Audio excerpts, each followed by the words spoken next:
How has Hollywood affected the attitudes and perceptions of Americans towards the Army? Historically, what role has the Army played in the production of Hollywood films and TV shows? For answers to these questions and more Army History Insights, stay tuned. Welcome to the U.S. Army History and Heritage Podcast, the official podcast of the United States Army Center of Military History.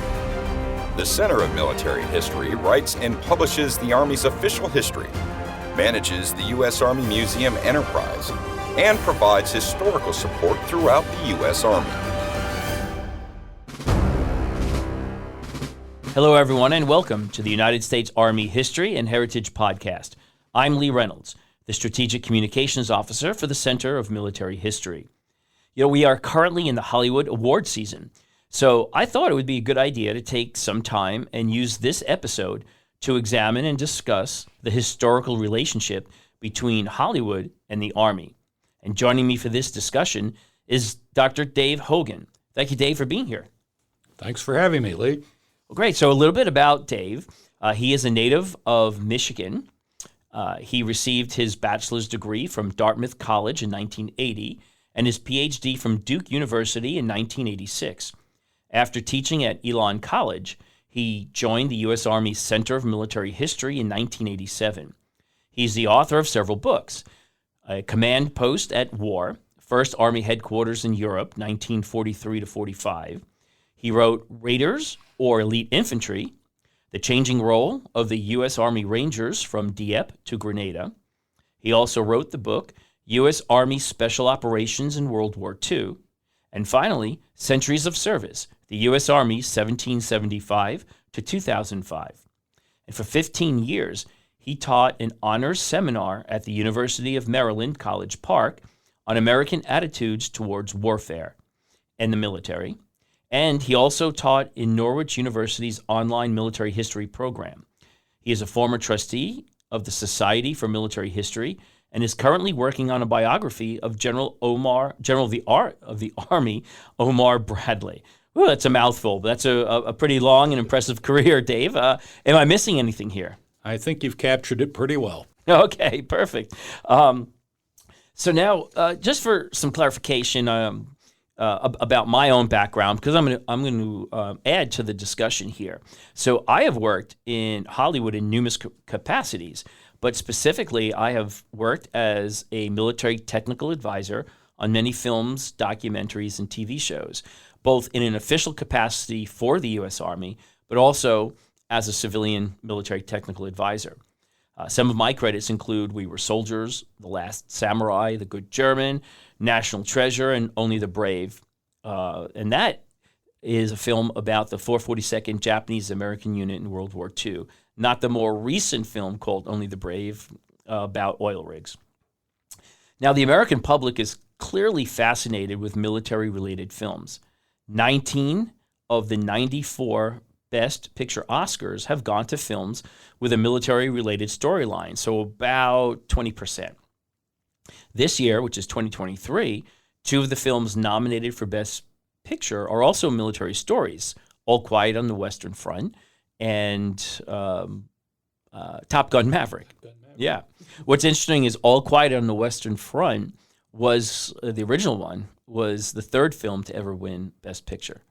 So it's... I like the first one better. Yeah. Oh, and so now, Dr. Hogan, your experience at the University of Maryland teaching about American attitudes toward warfare and the military has a lot to do with our topic today. So as part of that course that you taught, you discussed the roles or the role of movies and TV in creating specific attitudes or impressions of the military. So let's discuss that first, because I think that will help us to discuss with more clarity later on the interesting relationship between the Army and Hollywood. So if you could just lead off and talk a little bit about how movies and TV affect both positively and negatively the attitudes and perceptions of the Army. Well, Lee, as you indicated, it's no secret that since the 1890s, movies have been one of the most popular public media shaping perceptions on warfare and the military. And it's not any big secret why that's the case. They bring a sense of immediacy, stimulate. There's all this stimulation with the noise, the sights, what movies can bring, spectacular combat scenes, Right. and of course violence. If we're talking about war movies, it seems to have a very electrical effect on its audience. But the sum of it with movies that, and I think most Americans are this way, movies are primarily entertainment. They are secondarily, sometimes they're art. Rarely are they historical. And I think there is a general awareness in the American populace that a movie is a movie. It's only a movie.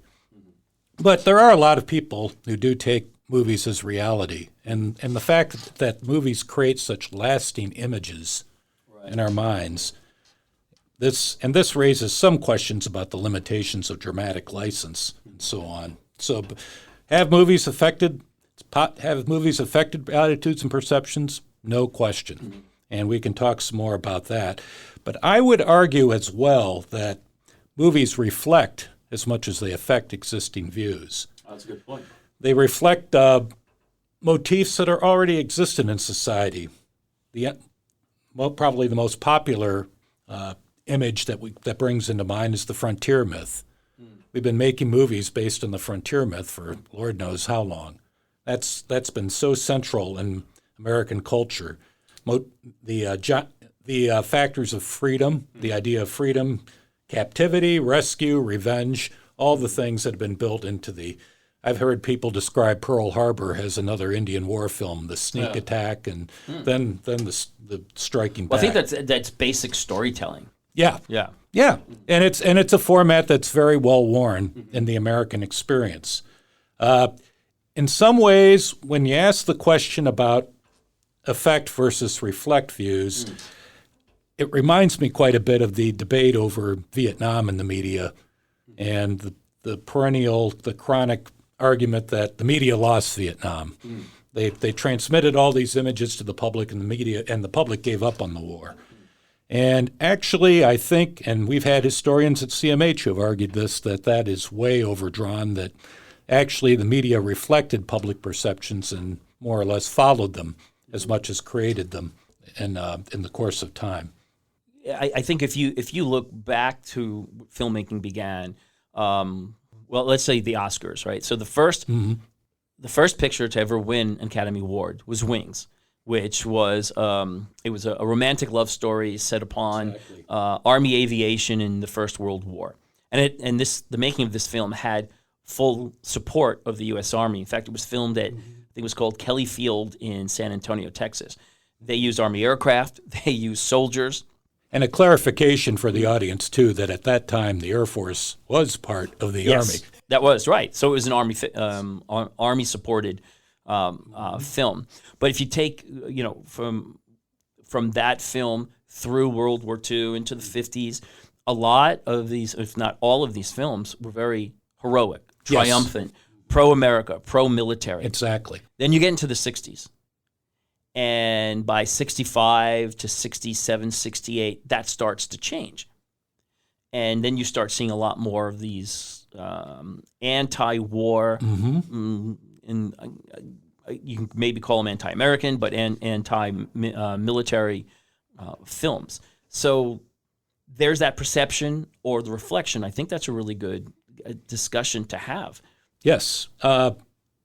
You're absolutely right. There are some ups and downs going through the history of films and the attitudes toward the military and warfare, but there is a real sea change about the late 60s. Right. Now, you can look at the period in the interwar years before World War II.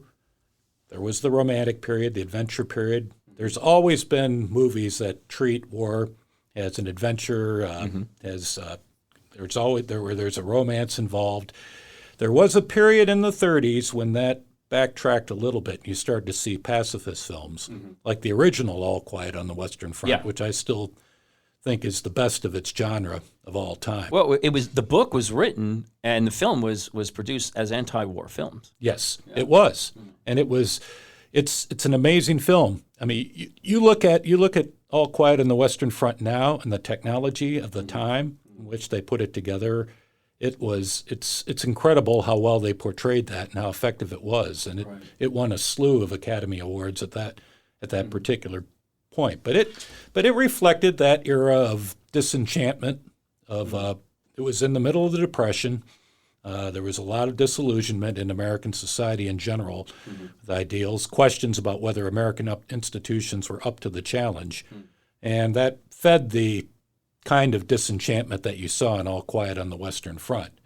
But American society recovered quickly at the end of as you start to get into the late 30s and the rise of fascism and the threat of fascism overseas.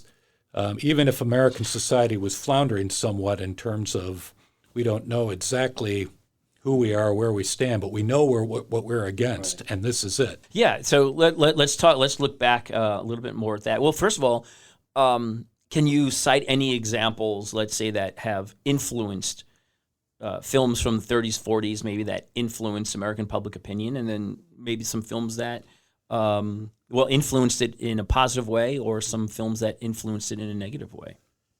Yeah, I think when you talk about influence, that's a very hard thing to measure. I'm not aware of any studies that say, where they go out and ask people, well, how much of your decision to rejoin the Army was the result of seeing The Longest Day, or something like that. But there's certainly impressionistic evidence. I remember when Top Gun originally came out back in 1986, and there were all these stories about, boy, young men are just racing to join the Navy and be fighter pilots. Yeah. So a lot of that, it's kind of hard to measure the recruitment impact. However, I do think we can point in the 1940 period to Sergeant York, which I often used in my class to counterbalance against All Quiet on the Western Front. All Quiet on the Western Front didn't see any value in war, very disenchanted with war. Sergeant York, yes, there is a threat out there. Whatever our personal misgivings about war or pacifism, sometimes there are things you have to fight for. And that was the message that came through largely and loud and clear, and it came at a time when America was adjusting to the notion that they would have to fight another major war. Yeah, because Sergeant York is a film, of course, that took place in World War I. Yes. But it came out in the early years of World War II. It came out in 1940. Right. So the United States was not yet in the war, but you started to see that surge of preparedness, particularly after the fall of France, and we were moving in that direction. And naturally, American society was very divided at the time. So how has the Army, looking back to World War II, how has the Army helped or worked with Hollywood to influence public opinion? Well, the Hollywood-Army relationship is very interesting. It's a classic case of both institutions. They each have something they very badly want from the other, and they seek to both to exploit that relationship and to benefit from it.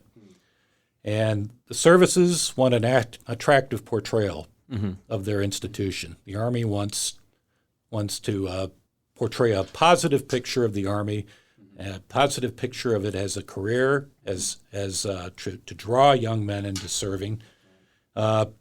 In wartime, they want that image to build support for the war effort.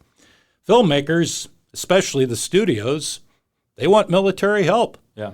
They want personnel. They want equipment. They want that aura of authenticity that military support can provide. Now, the Army has been, I would argue, a little less successful than the other services in terms of doing this, perhaps because Army themes don't necessarily play into this like they do for the other services. Have the benefit of technology. Aviation technology was very new and very popular and charismatic during the interwar years between World War I and World War II. So the Air Force, Army Air Forces at the time had a leg up in terms of the publicity. Wings itself drew on the aviation craze. Yeah, absolutely. And same thing with Top Gun Maverick. The Navy benefits enormously from that. It's hard to find a sexy type image, if you would, Right. that the Army can pick up on. Yeah, let's look at World War II, because I think this is very unique in Army history and dealing with Hollywood. So here we are at war, and basically the Army and Hollywood work together for many reasons, and the filmmaking in the Army belonged to the Signal Corps, but Hap Arnold, who led the Army Air Forces at the time, he saw a need to also start a unit that could help him train his soldiers, his airmen, but also for recruitment. They needed pilots. They needed a lot of people. So they formed something that was called the First Hollywood Movie Unit. Yeah, the first motion picture First unit. motion picture unit. Arnold is one of the really interesting guys to look at in terms of the evolution of the military and film. He had a long experience with the studios. He had filmed Military Scout in 1911 when he was a young pilot, and he was very aware. He knew the people. He knew the potential that that film could use in terms of selling the Air Force. He's trying. Remember, he's trying during this period to sell the Air Force as an independent service, and he recognizes the power of film to do that. He collaborates. He gets together with Jack and Harry Warner of Warner Brothers, and in March of 1942, he commissioned them to create this unit. And in July 1st, 1942, the first motion picture became an active unit with Lieutenant Colonel Jack Warner as the commanding officer. Wow. Now, Warner didn't stay for very long with the first motion picture unit. He had a job to do with his own studio, and he went back to it. But he got it started. He literally got it rolling along. Yeah. Originally, it was in Warner Brothers Studios and then in Vitagraph Studios in Hollywood. Okay. And then they finally ended up at Hal Roach Studios, which was known to the people in the unit as Fort Roach. Fort Roach. That's in Culver City, I think. Yeah. Right, Culver City, exactly. Yeah. And they started with recruiting films. As you mentioned, they originally the idea was we need to train pilots. Then it was we have to find some gunners, recruit some gunners. They developed training. And then once that proved successful, they started to get into the business of training films to speed the learning process for Air Force crews. This is where you get a lot of the animation. Some folks. Oh, really? Some folks. What was it? Rudolph Ising that later became involved with Looney Tunes and Merry Melodies. Right.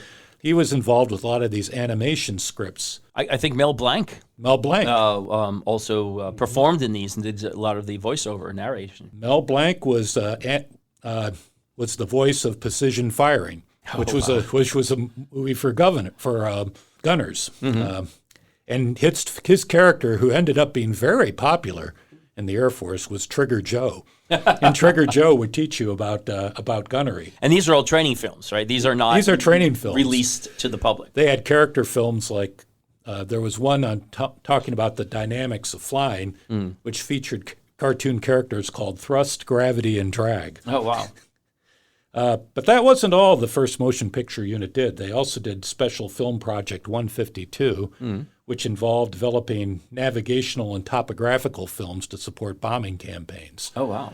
They would they would survey a potential target like Tokyo with an overhead camera, use film to try to, and they could use this film then to educate pilots and bombardiers. There was also Special Project 186, which surveyed bomb damage. Oh, wow. And that particularly the effect as American forces moved into Germany toward the end of the war, they could take a lot of film that surveyed just how effective the bombing was, and that in turn played to the strategic bombing survey that the Air Force commissioned soon afterwards. Very successful. Even Field Marshal Wilhelm Keitel, Hitler's leading military advisor, remarked later on how good the Americans were with film training. Oh, wow! How they had developed that to such a fine level. Because this unit also helped train the combat cameramen of the day. Yes. As well, which is part of the Signal they did. Corps. Yeah. And because people don't realize it, a lot of the Army films or government films that we have from that era that are all stored at the National Archives and are free for public use and viewing, but that was filmed by the Signal Corps. Yes. Yeah. Some of these movies that they put together for the bomb damage survey at the end of the war, some folks call it the longest unseen movie in history. It cost about $1 million to put together. And this unit was unique because it was made up of all professionals from the entertainment industry. It was definitely a unique society. The folks that joined up, largely professionals from the film industry. The unit bypassed normal recruiting channels. They were able to do that because film duty was deemed so essential to the war effort. Well, you talked about Mel Blanc, Jack Warner. I think they also had very famous director John Huston that did a lot of these films. Any other names that we might recognize today? Oh, Lord. Well, Clark Gable narrated Wings Up and Combat America after his stint in Gone with the Wind. William Holden, who later became a very famous actor, did a lot of war films over time for different studios. He did Reconnaissance Pilot, Wings Up, and Lightning the Lockheed P-38 story for First Motion Picture Unit. This fellow Van Heflin did Land and Live in the Jungle. He also did Land and Live in the Desert. Okay. So he went from one climate to another. Before he made Shane, Alan Ladd did Photo Intelligence and Bombardment Aviation. You mentioned Mel Blanc and the voice of Trigger Joe. One person I didn't realize was in there that, the fellow who played Bones McCoy in Star Trek. DeForest Kelley. DeForest Kelley. Oh, he did wow. A Time to Kill. And there were some famous directors, too. You mentioned John Huston, but also there's John Sturgis, who was later director of Gunfight at the OK Corral and Magnificent Seven and The Great Escape. Oh, wow. Which is right up there on my list of great war movies. Yeah, I would agree. Yeah, anybody else? Well, there was this fellow, let me see, Ronald Reagan, yes. Ronald Reagan, I think I've heard of him. Think you heard of him? Yeah, I think he started, right? He started as a lieutenant and then I think eventually captain. Yes.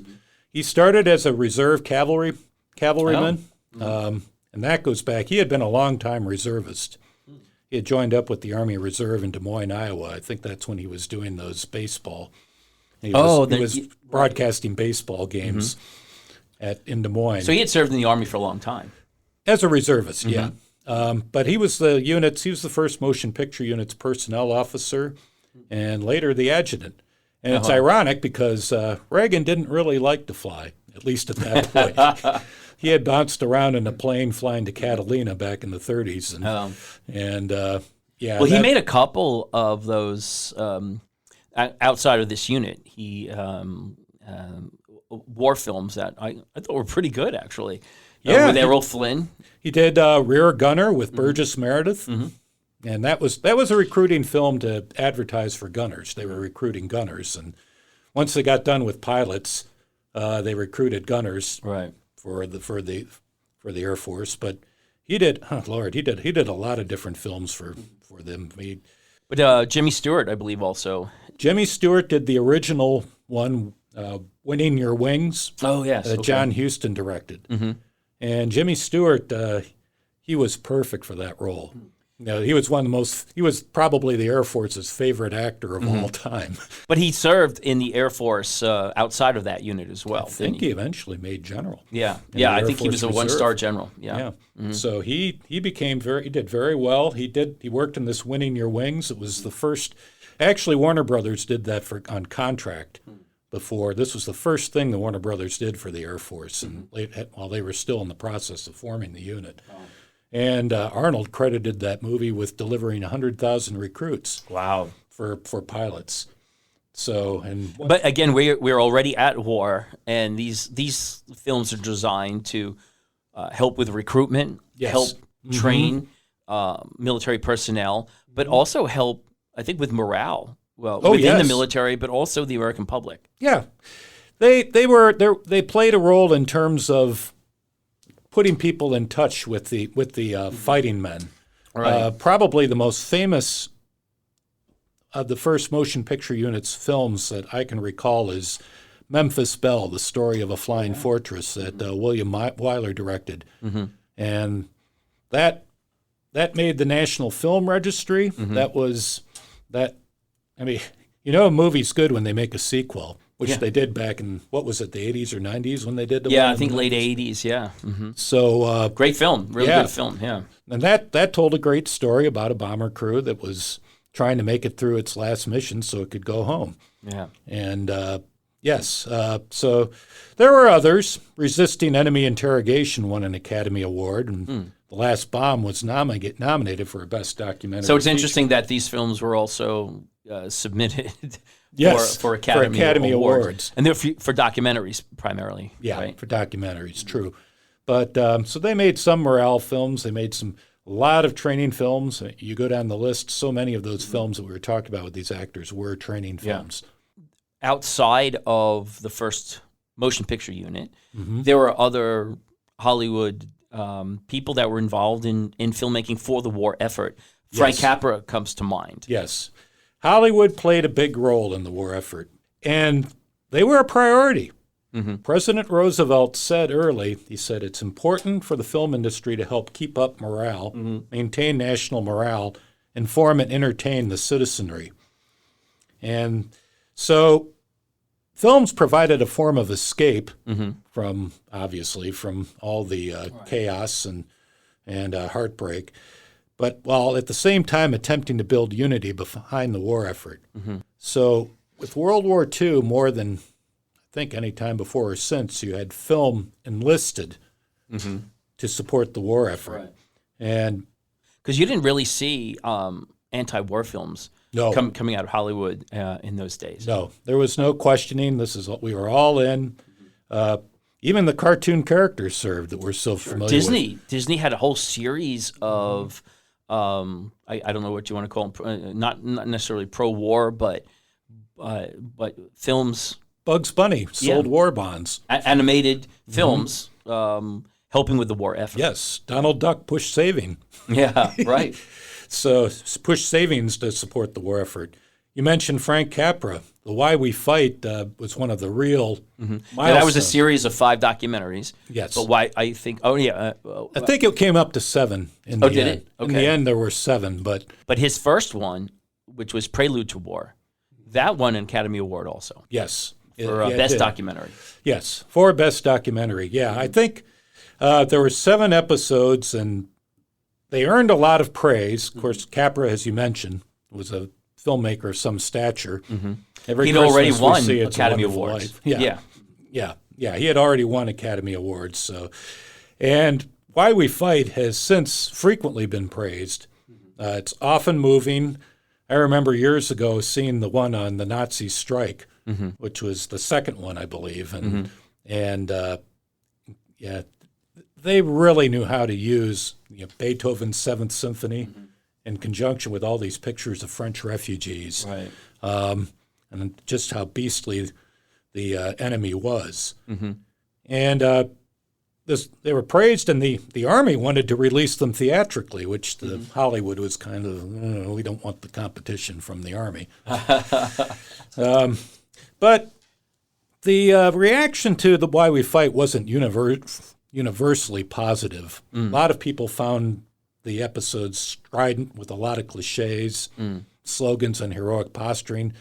Some of them were very dubious in terms of their historical background. The battle for China and the battle for Russia have some real groaners in there for those who... Well, these have been called propaganda films. Yes. And so, as we know with the term propaganda, it's to influence an audience to have a certain point of view or emotional reaction. Right, exactly. So, I'm not coming to his defense on that, but I'm just to clarify. That was the point of the films. But this is the thing. It's kind of a fine line. This was his job, after all, and it's the movies that we tend to remember from World War II. Most of them, really, we just don't think that much about. The early films like Bataan and Wake Island, the filmmakers didn't have that much to go on in terms of what was happening, and some of them look kind of ridiculous, frankly. They're very racist in terms of how they portray the Japanese as animals, insects. It's not. Right. And they made the battlefront seem hardly more deadly than a football game. But then again, during this time frame, we've mentioned it before, but they're heroic. They're pro-American. It's pro-war, because it's freedom against fascism. Exactly. Right. And then you have somebody like John Wayne, who, I heard somebody say John Wayne won World War II, but the reason being is it was the films that he was in. It was the messages that he did portrayed. some films. I know he did Back to Bataan, but of course Sands of Iwo Jima. Wayne, the Sands of Iwo Jima. That becomes, of course, that comes out in '49, so it belongs more to the post-war. But you're right. I mean, you look at these movies; they're out to portray the GIs as regular guys. The phrase "homely hero" comes to mind. Units are melting pot. You've got the Irish guy from Brooklyn, the Texas sharecropper. The strange thing is when they bring in African Americans or Asians into the performance, and then they portray an integrated army at a time when the army was not integrated. So they're also trying to remold views on enemies. You never, in film and generally in photography in general, you never showed American soldiers fighting with British. You never showed racial tensions within the Army. And you portrayed the Army, the Soviet Union became this courageous democratic ally. Yeah. Forget the purges, forget Stalinism. Britain is idealized in a very sentimental way, White Cliffs of Dover and all that. And China becomes a modernized country of all these peasants just yearning to be truly democratic and free. And opposing the brutal Nazis and the treacherous Japanese. It was, and sometimes I think with a lot of these films, they hit very hard. Right. Other films like Casablanca has been regarded as something that was more subtle. It's a very effective movie. And Best Picture in 1942. Yes. Yeah. But the propaganda, it's there, but it's not so in your face as it is in some of these others. Oh, yeah. Later, Hollywood got better. They made more realistic and movies like The Story of G.I. Joe, which was based on Ernie Pyle. Well, but I think the ones you're talking about, and correct me if I'm wrong on this one, but the more realistic ones were done, I think, post-war. Yeah, where they didn't have to have that propaganda effect. Yes. Now it's more like looking back and honoring the veterans, honoring the service of the soldiers and the reason why we fought again. Yeah, and that's obviously when you're not in that wartime environment, but even in the post-war, once the Cold War gets going, there's still that wartime mentality. So let's transition to that real quick because Hollywood and the Army were all in, working side by side together to create these films, using equipment, locations, even what we call stock footage, getting the Signal Corps films from the actual front lines and using them in the films. Now, we're post-war, getting into the Cold War. How did things change? Well, the 50s and most of the 60s are the golden age for military movies, because Hollywood and the military had very similar priorities. There was a lot of cooperation. The Army, for much of this period, is in a battle for survival. Frankly, they're in a struggle to preserve themselves and the budget against the Air Force, which is the carriers of the atomic bomb, nuclear bombs. And of the Navy. The Air Force and the Navy tend to get the most of the press, and the Army is struggling to maintain a profile. They're looking for benefits from recruitment to prestige to support for a higher budget. And they benefited to some degree during this period from the fact that there are so many veterans in the movie industry at this point who know something about the Army. Right. That doesn't mean that necessarily that we have a totally positive view of military life. Yeah. They had been around the Army. They still had a little bit of that G.I. Joe mentality about officers. But really through the 50s into, I would say, mid-60s, 65 at least, yeah. it's still more of a positive view and a positive relationship, because you still had the Army, military in general, but the Army specifically, still supporting the making of a lot of these. Well, and the things that do come up tend to be relatively minor. Mm-hmm. The Army doesn't like it when the movies portray officers being treating enlisted men badly. Mm-hmm. Right. It doesn't yet. I think a prime example was From Here to Eternity, which I think is one of the greatest Army movies of all time. Yeah. But it's based on James Jones's novel. James Jones served in the Army, and it's hardly a uniformly positive view of the Army. Mm-hmm. The sergeant, played by Burt Lancaster, has an affair with the wife of the commanding officer, who is kind of a jerk. But the Army had to work through a lot of negotiations. Mm-hmm. There were a lot of negotiations, a lot of compromises before From Here to Eternity could emerge. And anything that put officers in a poor light. There was concern about the portrayal of GIs going overseas. The Army was hypersensitive to the slightest slur against a woman's Army Corps. Oh, okay. Although generally Hollywood was pretty favorable about the Women's Army Corps. There usually wasn't a problem. But occasionally, it was rare that the Pentagon flatly refused to provide assistance. I don't know if you know that movie Attack that I think came out in 1956 or so. Yeah. Which shows a enlisted man shooting his officer. Okay. The Army was never going to support that. Right. Mm-hmm. That type of movie. Yeah, so filmmakers, they have to make that decision. Yes. We could go to the military and ask them for support, and the military even then would have to review the script. They reviewed the script. They made suggestions. There would be back and forth over the suggestions. Mm-hmm. Some were more major than others. Some were pretty small. And if the script got approval, then the Army could arrange access to bases, base facilities, arrange for soldier extras, review, and the completed film would be screened at the Office of the Chief of Information, and often with high-ranking invitees. And if you passed that test, boy, that could unlock all kinds of things for you as a studio. You'd get promotions through the Army's vast public relations apparatus and through the International Armed Forces Network, right? Which was a very big deal. So this often could make the difference between the success or failure of a film. Yeah.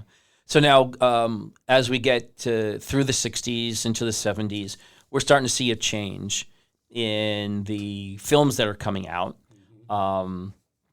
anti-war, and not so pro-American.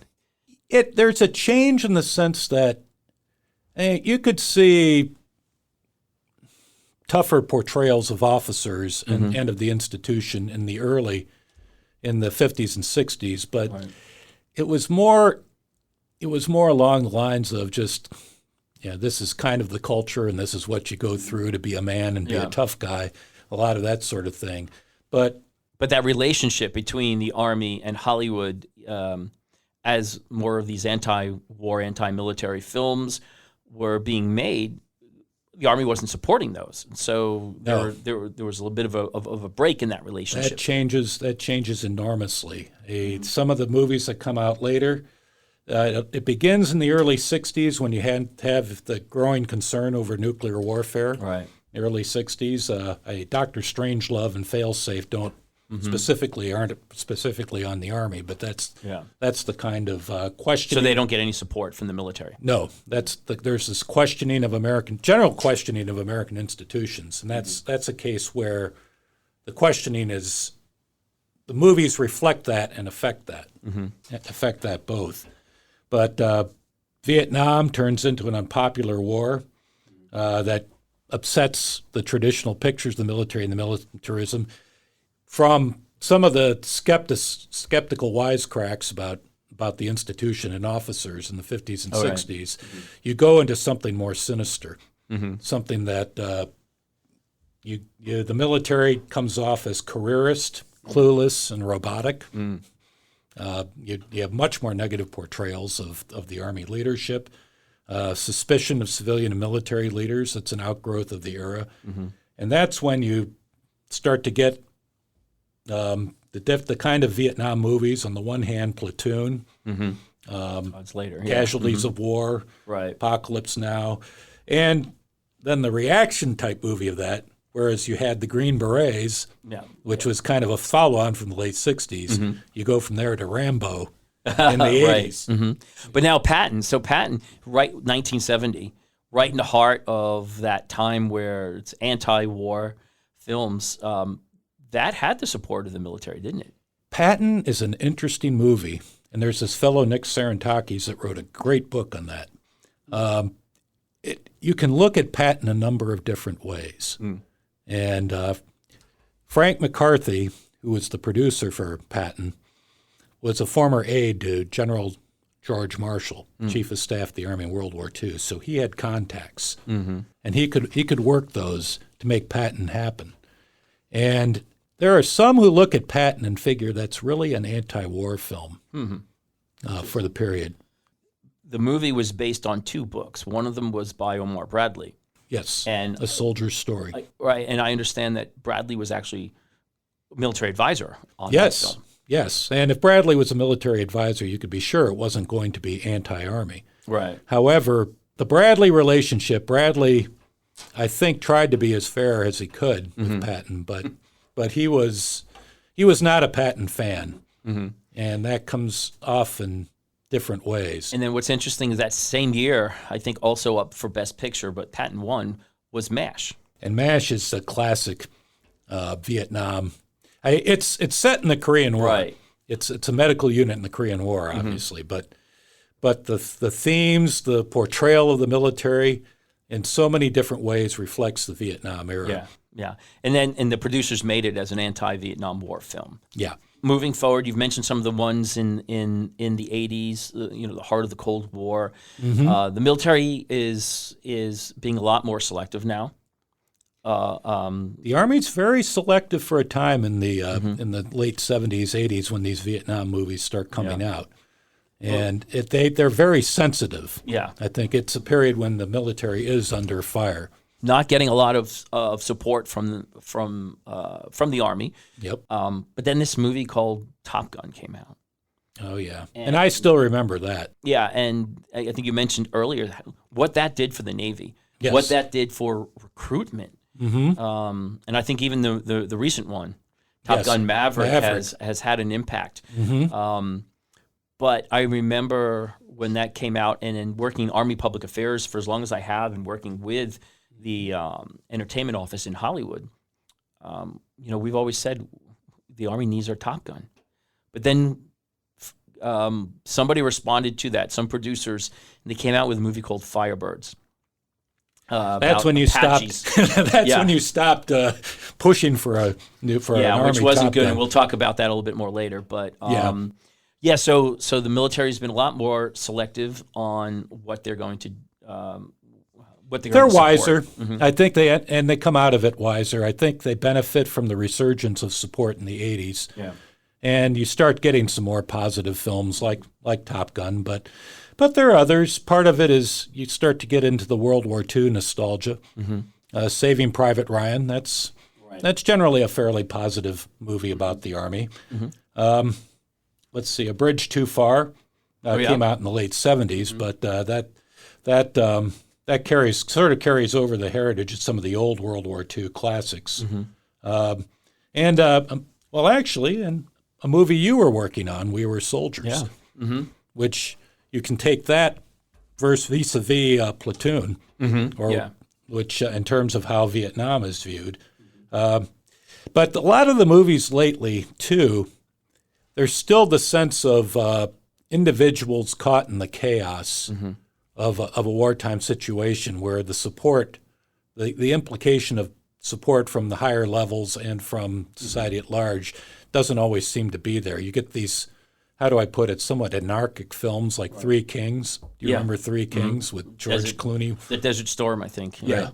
And Black Hawk Down, of course, which influenced a lot of viewers, and more recently Hurt Locker. Right, which Best Picture again. So let's before we move on, I want to talk a little bit about for veterans going into a movie theater and watching a film. Before I got involved with Hollywood, I had a hard time watching a lot of these films because, especially more recent ones, maybe in the last 30 years, they just so poorly represented the military. Haircuts weren't correct, uniforms weren't correct. I mean, the way they were talking was just, we didn't talk that way. Yep. So it was hard to go, and I didn't for a lot of time. I didn't go and watch an Army film or a TV show because it was just so bad and poorly representative. But I think Hollywood in the last at least 20 years or so has been trying to make a difference in that now. Well, Lee, you've been involved with that quite a bit in terms of, you talked about We Were Soldiers. We talked some of the other movies that you were involved in terms of more recently trying to get that. Right, and I think Saving Private Ryan had a lot to do with Hollywood trying to get it right, because a gentleman named Dale Dye. Yes. People will recognize him if they don't recognize his name. He's been in a lot of films, but he created a unit of veterans that filmmakers could use, and they would get it right. They would put actors through training. They would make sure wardrobe and the props are all correct, and they would be on set to make sure those things are right. And then since then, it was I worked on We Were Soldiers. We filmed that in the winter spring of 2001. And the good thing is you have filmmakers who want to get it right. In fact, they wouldn't. General Moore would not have allowed Hollywood to make that film unless they had the right filmmakers doing it, and they matched up with Randall Wallace, who wrote and directed the film, and they hired. Well, Hal Moore was on set almost all the time, so he was, it was like having with his Omar cavalry Bradley. hat. Yeah, sometimes, yeah. But a team of us, of 3 people, were brought in for our own specific areas of expertise, and then of course it had full support of the U.S. Army. So we filmed at Fort Benning, we filmed at Fort Hunter Liggett in California, but we made it as accurate as we could. We put the actors through training. We made sure even background actors, as many of them as possible, were veterans, so they knew how to look like a soldier, how to act like a soldier. And those who weren't veterans, the background actors, we trained them as well. But that's just one example. There's plenty of movies I worked on, and other movies like Black Hawk Down, which was actually filming the same time we were filming We Were Soldiers. They had their military tech advisors too. And in Hollywood over the last 20 years, I think one of the benefits of being at war for 20 years is you've got all these veterans, and now there's several veterans organizations that filmmakers hire to bring in as technical advisors and historical advisors to help get it right. So they aren't as swimming in fantasy as the Army, as Hollywood was in 1942. Yeah, but and there are some producers who still say, they'll hire the military technical advisors, but they don't want anything to do with the Army or DOD because they don't want the perception, they claim, of being controlled by DOD, and that's fine. But DOD has film offices that are available to filmmakers. It's a little dance that both sides are doing. Right. So they'll still review scripts. So if a filmmaker wants to make a movie about the Army, it's in their benefit to have access to the Army. That way they save money on locations. They can shoot at real military bases. They get to use military hardware, aircraft, tanks, and all that that comes with that. They still have to pay the military for the gas, the ammunition, and all that. The military benefits from a training opportunity. Yes. As well. But then it also benefits from recruitment. Whenever an agreement is signed to film using with military support, it has to be sure that they're telling an accurate story. They're not portraying the military in a negative way unfairly, and that it has recruitment benefit. I get the sense that both sides have developed a bit more sophistication in terms of how they've approached this over the years. Yeah. And they they're better in terms of navigating around each other's sore points. Right. In terms of each side getting what they want out of the arrangement. Yeah. Now there has been some criticism that, hey, is this legal? Is this right? But so far, Congress has mandated that the military, Army, has public outreach. This is one form of that. So, let that debate go on. But these film officers do exist, and you could still use the Army for research, and not have to have an agreement. But we can still provide research. You just can't use unless you sign a contract and have a script approval by the military. You can't use the tanks and the aircraft and all that kind of stuff.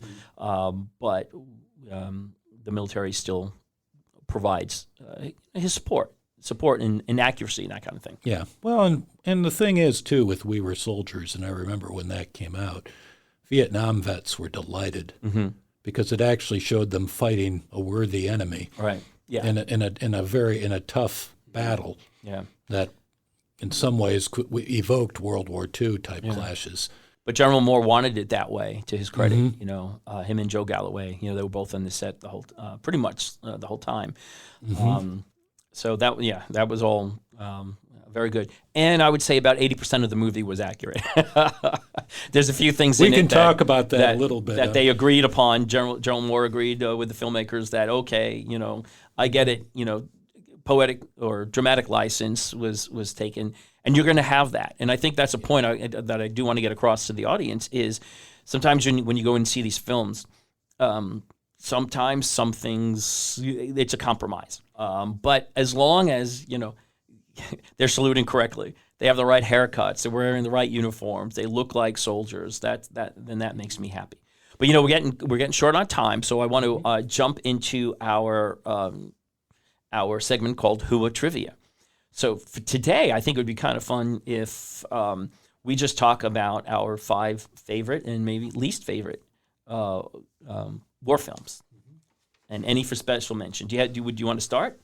Well, given my work on Bradley right now, I really love the movie Patton. I could watch that however many times, and George C. Scott delivers one of the most marvelous acting portrayals, and that was a really tricky thing he had to do because obviously the family was very sensitive, but they liked the portrayal that he gave, and it's really been I mentioned how it could have been viewed as an anti-war film, but the amazing thing is the degree to which people have really grown on. Patton has become a bigger celebrity now since the movie than he ever was before. Right. So I think we both agree that Patton. Yeah, Patton that's on my list as well. Was a great one. I also liked The Longest Stay, which at the time it was made was an epic.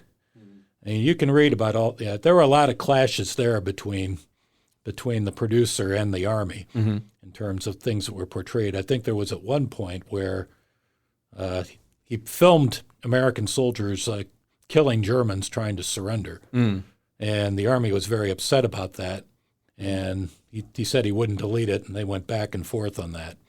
But The Longest Day generally it's very emblematic of its time in the sense of the way it portrays the Germans. It's a post-World War II film, so the Germans can come off as professional. And right. It's really Hitler that's messing things around. We've talked a lot, I know at times, about Battleground. Oh, yes. Yeah. With, let's see, I guess Ricardo Montalban was in that. Was it Van Heflin? Yeah, it's about the Battle of the Bulge. Battle of the Bulge, correct. And I thought that was... It's better than the movie that's called Battle of the Bulge. More accurate, yes. I would say. Well, much more accurate, although I have some good things to say about the Battle of the Bulge. Some. From Here to Eternity, I've always felt that was Burt Lancaster is tremendous in that movie, and so is Montgomery Clift. And that was... Even though the Army did succeed in dunning it down a bit, it's a real picture of the pre-war Army. It's almost an artifact. My personal favorite Vietnam movie is Go Tell the Spartans. Okay. Which isn't as well known today, but in certain aspects, like the way it makes fun of the Army's fixation on technology and the callow lieutenant who ends up getting himself killed. Well, I don't want to say too much. Let's see. And did you want me to give you my worst now? Well, let me say, so I think we agree. I think I have Patton and Longest Day in mind. I also would, of course, We Were Soldiers. I really do enjoy that film. That might have made my good. list if it hadn't been for that Mel Gibson charge at the end. Well, which was that was one of those things that, yeah. Totally extra dramatic license. I also add Glory, great film on about Civil War and the Black Soldiers, and the miniseries Band of Brothers, fantastic series. And I would give honorable mention to the movie Stripes. I love Stripes. I don't know what the Army thought of it. I doubt the Army gave it any help, but Bill Murray is marvelous in that. Glory is outstanding. I just kind of wish Matthew Broderick. I'm so used to him as Ferris Bueller. It was hard to get over that. And then what's your give me a couple of your least favorite? Inglourious Bastards is so I almost always make it through a movie, but I could not make it through that one. That was just terrible. Yeah, I didn't realize that Hitler was killed during the war. So that's it just was so surreal that it finally just got me. Gods and Generals. We agree on that. That was a groaner. Yeah, I just so many lost cause tropes, and the acting and the script were terrible. The Patriot. See, I enjoy The Patriot. I know it's not as historically accurate, but I enjoy the film. Yeah. Well, it's funny how Mel Gibson has to have a charge at the end of every movie he makes. He's making Braveheart over and over again. The picture of the revolution that emerges is just the whole thing about Tavington burning down the church. That's something from the Eastern Front in 1944. Gibson was out to get the Brits, and they let him have it. Green Berets versus Platoon. I would hit the Green Berets harder because it's just not a good movie. Platoon, Stone's a very skilled filmmaker, but. And my last one on the list is Dances with Wolves. Marvelous cinematography, but the scenes of a 50s American family in a teepee talking about little daughter was too much for me. I would add to the list of my least favorite Pearl Harbor. That movie talked about with Nick Cage, Firebirds. And then there was one called Home of the Brave, which was it focused on PTSD, but it was just, you would think coming out of watching that movie that every soldier suffered from PTSD and had discipline issues. So I just didn't enjoy that. A lot of Vietnam movies like that, unfortunately. Right. Well, thanks so much, Dave, for your insights today about the relationship between the Army and Hollywood in Army history. And if anyone wants to learn more about the role of Hollywood in the Army or learn more about Army history in general, then please explore our website at history.army.mil. And if you want to experience Army history every day, then visit our social media sites on Facebook, Twitter, and Instagram. Thanks for joining us today on the United States Army History and Heritage Podcast. For the Center of Military History, I'm Lee Reynolds. And until next time, we're history. The views expressed in this podcast reflect those of the speakers and do not necessarily reflect the views, policies, or opinions of the U.S. Army or Department of Defense. For more information about the Army's proud history and heritage, go to history.army.mil.